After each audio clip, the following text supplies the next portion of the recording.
তো হ্যালো বন্ধুরা, আজকে হতে চলেছে একটা স্পেশাল রেসিপি। তাই চলে এসেছি কলা বাগানে। একটা কলা বাগান, তো এখান থেকে নেওয়া হচ্ছে কলা পাতা। ওই দেখো মা কলা পাতা নিচ্ছে। তো কটা নেবা মা কলা পাতা? হ্যাঁ, একটু বড় করে কাটো, কলা পাতাটা একটু বড় করে কাটবা। তো এইদিকে দেখো, এই যে কত বড় কলা পাতাটা, দেখো কত সুন্দর, একদম কচি। এই কলা পাতাটা সেই হবে। তো স্পেশাল রেসিপিটা কি তোমাদের সাথে অবশ্যই শেয়ার করব। তো কলা পাতাগুলো আমরা সুন্দর করে ধুয়ে নিচ্ছি, কেননা গাছে অনেক অনেক রকম পোকামাকড় থাকে, মাকড়সা। এমনিতে কচি পাতা, তবু পরিষ্কার করে ধুয়ে নিচ্ছি।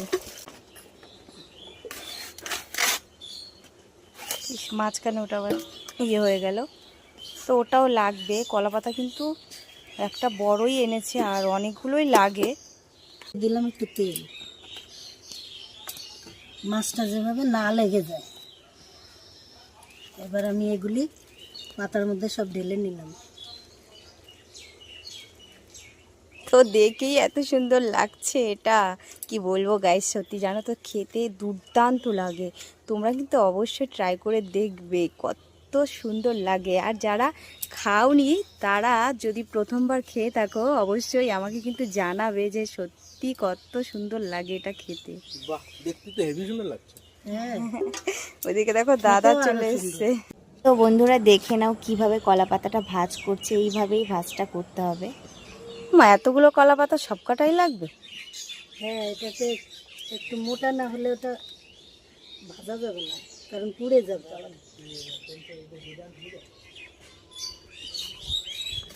তো গাইস দেখতেই পাচ্ছ কিভাবে কলা পাতাটা ভাজাচ্ছে। আর তোমরা কিন্তু ঠিক এরকম একটা কচি কলা পাতা নেবে, কেননা এইভাবে এরকম কলা পাতায় জিনিসটা ভাবটা খুব সুন্দর হয়। সুতোটা কোথায়? এই যে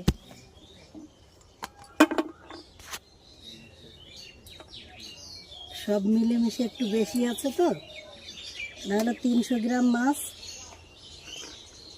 আর আছে একটু বেগুন, একটু পেঁয়াজ কুচি, মশলা,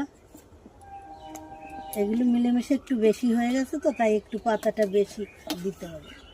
বন্ধুরা দেখো রান্নাটা কিন্তু স্টার্ট হয়ে গেছে। আর রান্নাটা কিন্তু করতে হবে তাওয়াতে। ওইদিকে দেখো তাওয়া নিয়ে নিয়েছে, আর তোমরা কিন্তু অবশ্যই তাওয়াতেই করবে। আর সামান্য একটু সরিষার তেল দিয়ে আর ওটাকে ঢেকে দিয়ে ব্যাস এপাশ ওপাশ করলেই রান্নাটা কমপ্লিট হয়ে যাবে। তো গাইস দেখো অলরেডি কমপ্লিট, মানে হয়ে গেছে। এখন ওটাকে আমার নামিয়ে নিচ্ছে। তো সত্যি অনেকটা, মানে প্রায় এখানে